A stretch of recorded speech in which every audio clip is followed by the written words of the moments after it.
नमस्कार, मैं कपिल मल्होत्रा और आप देख रहे हैं सत्यपथ न्यूज। 2022 के चुनाव में सरगर्मियां तेज होती चली जा रही हैं। कई मुद्दे ऐसे हैं जो आप लोग जानना चाहते हैं और बात करना चाहते हैं, तो आज हम आपके कुछ सवालों के साथ मिल रहे हैं पालिका अध्यक्ष प्रकाश चंद्र जोशी जी के साथ। आज हम किसी राजनीतिक व्यक्ति से बात नहीं कर रहे हैं और एक राजनीतिज्ञ से बात कर रहे हैं जो राजनीति के कुशल ज्ञाता माने जाते हैं। कहा जाता है कि राजनीति में एक अच्छा व्यक्ति वही होता है जो राजनीति के हर गुण को जानता है। ऐसे ही हैं प्रकाश चंद्र जोशी। तो आइए हम मिलते हैं। जोशी, सबसे पहले आपका स्वागत है। धन्यवाद आपका बहुत बहुत। जोशी जी, हम आपसे जान जाएंगे क्योंकि आपने कई तरीके के चुनाव देखे हैं और बहुत लंबे समय से आपने देखे। आज की जो राजनीति है उसमें दल बदल राजनीति बहुत ज्यादा हावी हो गई है।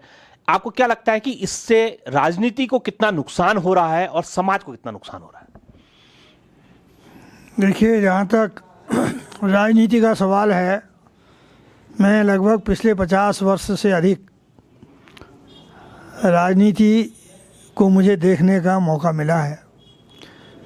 और ये बात ठीक है कि आज की राजनीति में और पहले की राजनीति में काफ़ी कुछ अंतर आ चुका है।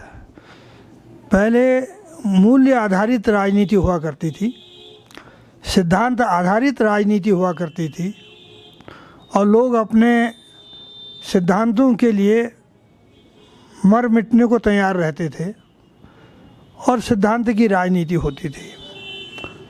और रुपये का चलन भी उतना नहीं हुआ था और बहुत ही शांत तरीके से चुनाव होते थे। और चुनाव जब मतदान की स्थिति होती थी तो मतदान के दिन एक त्यौहार का जैसा वातावरण होता था। लोग अपने अपने घरों से झुंड के झुंड पिछा लगाकर, तिलक लगा करके लोग जाते थे और एक पवित्र वातावरण उसे माना जाता था। लेकिन कालांतर में इस स्थिति में काफ़ी बदलाव हुआ है और जो माहौल है चुनाव का उसमें भी गिरावट आई है। पहले लोग एक मिशन को लेकर के, एक उद्देश्य को लेकर के, कुछ विकास को लेकर के चुनाव लड़ा करते थे कि हमारे क्षेत्र का विकास कैसे हो। ये मूल अवधारणा हुआ करती थी। जो भी उम्मीदवार चुनाव लड़ता था वो चाहता था कि उसके क्षेत्र का समुचित विकास हो। लेकिन आज परिस्थितियां बदल चुकी हैं। आज विकास से भी उतना लेना देना नहीं है। आज समाज सेवा से भी उतना लेना देना नहीं रहा है। आज केवल व्यक्ति जो है अपने ऊपर केंद्रित हो चुका है और कैसे चुनाव लड़ा जाए और कैसे धन कमाया जाए, इस ओर सबकी दृष्टि चली गई है। तो प्रजातांत्रिक प्रणाली के लिए बहुत अच्छा संकेत नहीं है। गुरु जी, जैसे आपने बड़ी अच्छी बात कही कि चुनाव का मायना बदल गया है। अब पहले समाज का भला किया जाता था, अब खुद का भला पहले देखा जाता है। तो इसी में हम आपसे एक चीज़ और जानना चाहेंगे कि जो राजनीतिक दल हैं, हम किसी राजनीति की बात नहीं कर रहे हैं, ये मेरा अपना मानना है कि कोई भी राजनीतिक, आज बड़ा छोटा कोई भी दल है, हम दोनों दलों या सारे दलों की बात करें, आज हर कोई जो है अपने प्रत्याशी की घोषणा करने से डर रहा है, झिझक रहा है, क्योंकि 1 माह का समय रह गया है। ऐसे में आपको क्या लगता है कि क्या कारण ऐसे होंगे कि जिस वजह से पार्टियां भी डरी हुई हैं और जनता के बीच में अपने प्रत्याशी को नहीं भेज पा रही हैं?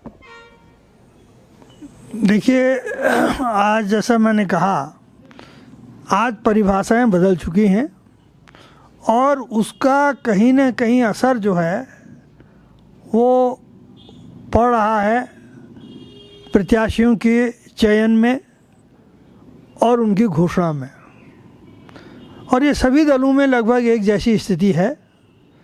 आप देख रहे हैं कि जितने भी दल हैं सब में लगभग एक जैसी स्थिति है। पहले लोग कई कई दिन पहले जो है प्रत्याशियों की घोषणा हो जाया करती थी और पार्टी से थोड़ा बहुत संसाधन उनको मिल जाते थे और बाकी जो है जन सहयोग से चुनाव लड़ा जाता था। लेकिन आज मैं आपकी बात से बिल्कुल सहमत हूँ कि ये स्थितियाँ पैदा हो गई हैं कि राजनीतिक दल अपने प्रत्याशियों की घोषणा समय पर नहीं कर पा रहे हैं।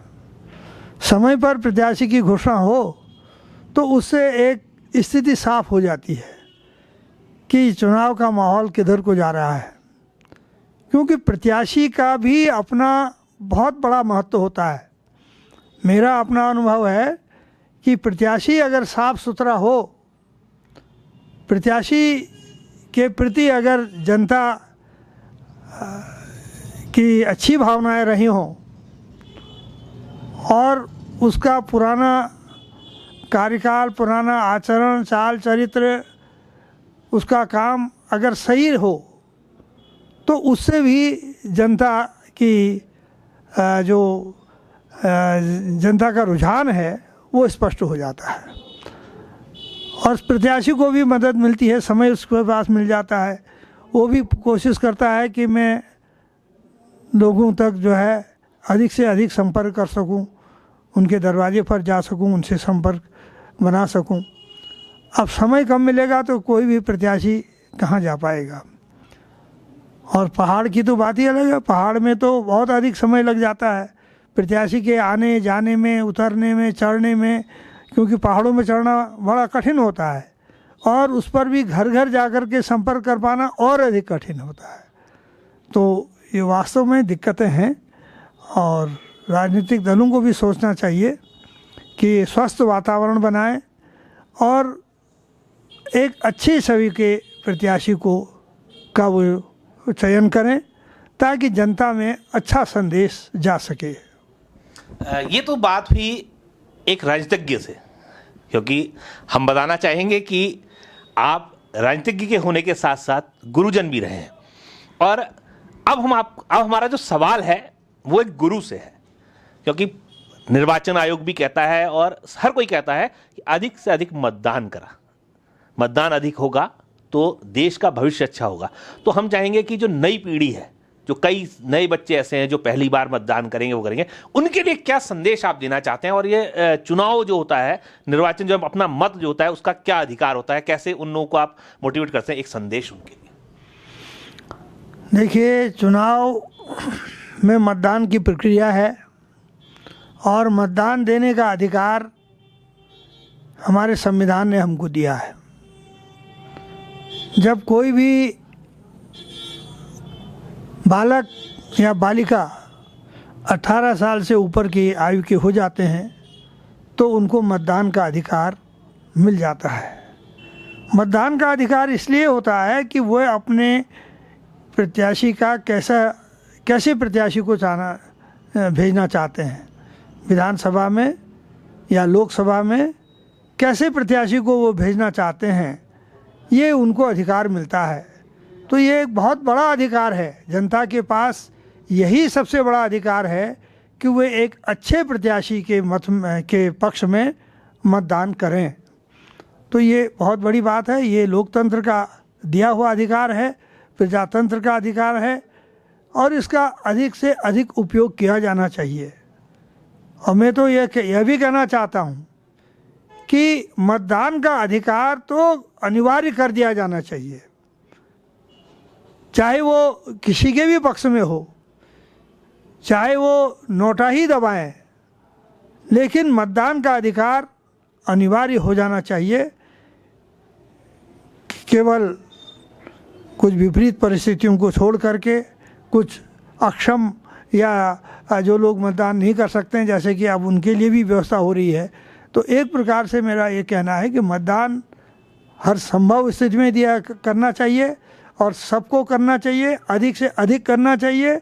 और आने वाले समय में चुनाव आयोग को भी ये देखना चाहिए कि मतदान अनिवार्य रूप से लागू करना चाहिए ताकि प्रत्येक मतदाता जो है अपने अधिकार का प्रयोग कर सके। तो आज हमने मुलाकात करी चुनाव में एक कुशल राजनीतिज्ञ और गुरुजन से। हम गुरु इसलिए कहेंगे क्योंकि प्रकाश चंद्र जोशी जी का जो पहले का इतिहास देखा जाता है वो एक कुशल गुरु का नाम उनको है, और आज भी गुरु जी के नाम से वो हर जगह में जो है विख्यात हैं। तो हम चाहेंगे कि आपको उनके संदेश मिलने के बाद आप भी मतदान करेंगे और अपने मत का प्रयोग करेंगे। तो इस विदाई लेते हैं, और जोशी जी आपका बहुत बहुत धन्यवाद कि आज आप हमारे दर्शकों से मिले, उसके लिए बहुत बहुत धन्यवाद। बहुत बहुत धन्यवाद आपका कि आप आए और आपने पूछा। मेरी उन सारे नए मतदाताओं के लिए शुभकामनाएं हैं जो 18 साल की उम्र पर पहुंच गए हैं और पहली बार मतदान का अधिकार उनको मिल रहा है। मेरा उनसे ये कहना है कि अधिक से अधिक संख्या में जाकर के मतदान करें और भारतीय प्रजातंत्र को मजबूत करें। धन्यवाद।